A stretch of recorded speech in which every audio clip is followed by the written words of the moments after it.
तारीख के औराक जब भी इश्क इलाही के मुसाफिरों का जिक्र करते हैं तो एक ऐसा नाम उभरता है जिसने इल्म व दानिश की मसनद को छोड़कर फ़कीरी की राह अपनाई। वो हस्ती जिसने दहली के मुसल्ले पर बैठकर फतवे भी दिए और फिर इश्क की लहर में सब कुछ बहाकर पानीपत के साहिल पर कलंदर कहलाए। ये दास्तान है शरफुद्दीन अल-मारूफ हज़रत बू अली शाह कलंदर रहमतुल्लाह अलैह की। वो कलंदर जिसके एक हाथ में शरीयत का चिराग था और दूसरे हाथ में मारिफत का जाम, जिनके दरबार से न सिर्फ मुसलमान बल्कि हर मजहब व मिल्लत के प्यासे अपनी प्यास बुझाते आ रहे हैं। आपकी विलादत बासादत 7वीं सदी हिजरी के वस्त में सरजमीन हिंद के एक इल्मी घराने में हुई। आपका नसबी ताल्लुक हज़रत इमाम अबू हनीफा रहमतुल्लाह अलैह से जा मिलता है। आपके वालिद शेख फ़खरुद्दीन रहमतुल्लाह अलैह अपने वक्त के जय्यद आलिम और सूफ़ी थे। रिवायात बताती हैं कि आपकी विलादत से कबल ही आपके वालिदैन को बशारतें दी गई थीं कि उनके यहाँ एक ऐसी रूह जन्म लेगी जो रहती दुनिया तक हिदायत का मीनार बनेगी। बचपन ही से शरफुद्दीन के चेहरे पर वो नूर था जो आम बच्चों से जुदा था। आपने इब्तिदाई तालीम अपने वालिद गरामी से हासिल की और बहुत जल्द उलूम ज़ाहिरी में वो मकाम हासिल कर लिया कि बड़े बड़े उलमा आपकी ज़हानत के मोतरिफ हो गए। दहली जो उस वक्त इल्म अदब का गहवारा थी, वहाँ शरफुद्दीन ने 20 साल तक दर्स व तदरीस का सिलसिला जारी रखा। आप कुतुबुद्दीन बख्तियार काकी के करीब रहकर फैज़ पाते रहे और दहली की जामे मस्जिद में आपका वाज सुनने के लिए हज़ारों का मजमा इकट्ठा होता था। आपकी इल्मी हैबत का ये आलम था कि आपको अपने वक्त का इमाम माना जाता था, मगर तकदीर को कुछ और ही मंजूर था। जिस इल्म ने अब तक आपको दुनियावी शोहरत दी थी, वो अब एक ऐसी बेचैनी में बदलने वाला था जो आपको आलिम से आशिक बना देने वाली थी। हज़रत बू अली शाह कलंदर की ज़िंदगी महज एक सूफ़ी की दास्तान नहीं, बल्कि इश्क़ इलाही में फ़ना होने और इंसानियत को अमन का दर्स देने का एक रोशन बाब है। कहते हैं कि जब अल्लाह किसी को अपने ख़ास रंग में रंगना चाहता है तो उसे दुनिया की तमाम रंगीनियों से बेजार कर देता है। हज़रत शरफुद्दीन की ज़िंदगी में भी वो मोड़ आया जिसने सब कुछ बदल कर रख दिया।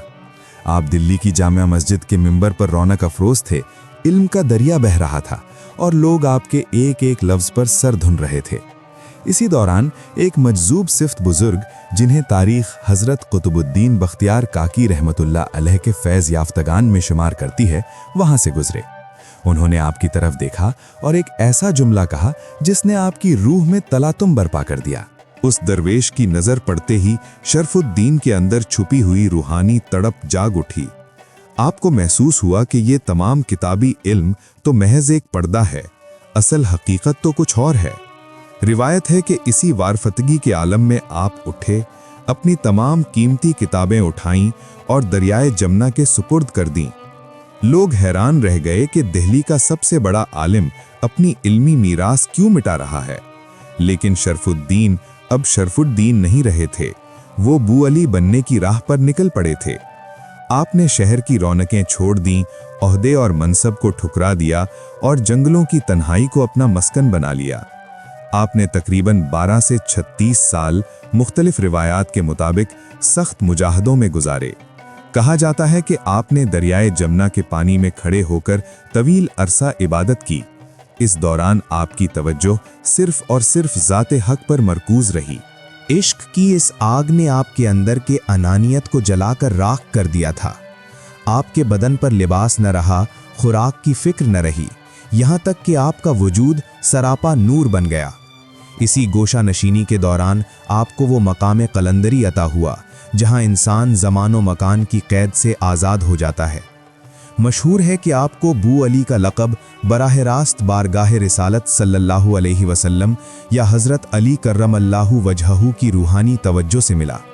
सूफिया फरमाते हैं कि आप में से मौला अली की खुशबू आती थी, इसीलिए आप बू अली यानी अली की खुशबू वाले कहलाए। अब आप एक आलम दीन नहीं बल्कि एक ऐसे कलंदर थे जिसके इशारे पर तकदीरें बदलती थीं। बरसों की रियाजत और जंगलों की खाक छानने के बाद कुदरत ने आपको हुक्म दिया कि अब इस नूर को लोगों तक पहुंचाया जाए। आपने पानीपत का रुख किया, जो उस वक्त इल्म और तसव्वुफ का एक अहम मरकज़ बनने वाला था।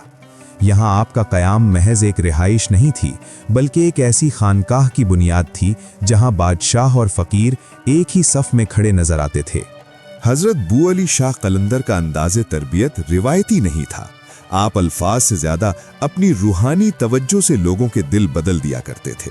आपकी महफिल में आने वाला शख्स अपनी दुनियावी हैसियत भूल जाता। आपने हमेशा वहदत आदम का दर्स दिया। आप फरमाया करते थे कि खालिक तक पहुंचने का रास्ता मखलूक की खिदमत से होकर गुजरता है। आपकी कलंदरी में वो जलाल था कि जालिम हुक्मरान आपके नाम से थर थर्राते थे, और वो जमाल था कि दुखी इंसानियत आपके साये में आकर सुकून पाती थी। तारीखी रिवायात में जिक्र मिलता है कि मशहूर ज़माना शायर और सूफ़ी हज़रत अमीर खुसरो भी आपकी रूहानी शख्सियत के बेहद मोतरिफ थे। एक मर्तबा जब अमीर खुसरो आपकी बारगाह में हाजिर हुए तो दोनों अजीम हस्तियों के दरमियान वो गुफ्तगू हुई जो आज भी तसव्वुफ के तालिब इल्मों के लिए मशले राह है। आपने खुसरो से फरमाया था कि शेर कहना कमाल नहीं, तड़प पैदा करना कमाल है। अगरचे आप कलंदराना मस्ती में रहते थे, लेकिन आपके तहरीर करदा मकतूबात यानी खुतूत मारफत और तसव्वुफ का इंसाइक्लोपीडिया हैं। आपने इन खुतूत में इश्क़ हकीकी, फ़ना व बका और इंसानी नफ्स की हकीकत को जिस खूबसूरती से बयान किया है, इसकी मिसाल मिलना मुश्किल है। आपका कलाम आज भी फ़ारसी और उर्दू अदब का बेशबहा सरमाया है। सूफियाए कराम की ज़िंदगी में करामात का ज़ुहूर महज शोबदाबाजी नहीं, बल्कि अल्लाह की तरफ से अपने बंदों की ताईद और लोगों के ईमान की पुख्तड़ी का ज़रिया होता है। हज़रत बू अली शाह कलंदर रहमुल्लाह की ज़िंदगी तो सरासर एक मौजज़ा थी। रिवायात में आता है कि आपके एक इशारे से खुश्क दरख्त हरे हो जाते और परेशान हाल लोगों की तकदीरें पलट जाती। आपके हवाले से एक मशहूर वाक़या है कि एक मर्तबा वक्त के बादशाह या किसी साहिब सरवत ने अपनी ताकत का मुजाहरा करना चाहा, तो आप एक शेर पर सवार होकर उसके सामने पहुंच गए और आपके हाथ में सांप बतौर ताज़ियाना यानी कोड़ा था। ये मंजर इस बात की अलामत था कि जो अल्लाह का हो जाता है, कायनात की वहशी तरीन मखलूक भी उसके ताबे कर दी जाती है।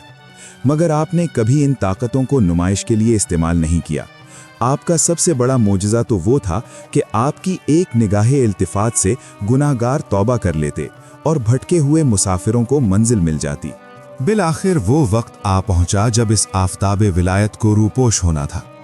आपने एक तवील उम्र तकरीबन 122 साल याद इलाही और खिदमत खल्क में गुजारी। 1324 ईस्वी यानी 724 हिजरी के लगभग आप इस दारे फ़ानी से कूच कर गए। पानीपत में वाक़े आपका मज़ार आज भी मरजए खलाइक है।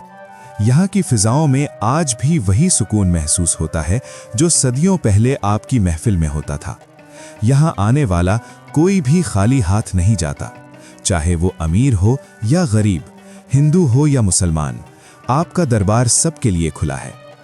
आपकी तालीमात का निचोड़ सिर्फ एक ही बात है, खुदा से मोहब्बत करो और उसकी मखलूक से प्यार करो। आज जब दुनिया नफ़रतों और फ़िरक़ावारियत की आग में जल रही है, बू अली शाह कलंदर जैसे सूफिया का पैगाम ही वो ठंडी छाँव है जो इंसानियत को बचा सकती है। शरफुद्दीन बू अली शाह कलंदर तारीख़ का वो रोशन सितारा है जो कभी नहीं डूबेगा। उनका नाम, उनका काम और उनका इश्क रहती दुनिया तक उन लोगों के लिए मशअले राह रहेगा जो हकीकत हक की तलाश में निकलते हैं। वो कल भी कलंदर थे, वो आज भी कलंदर हैं।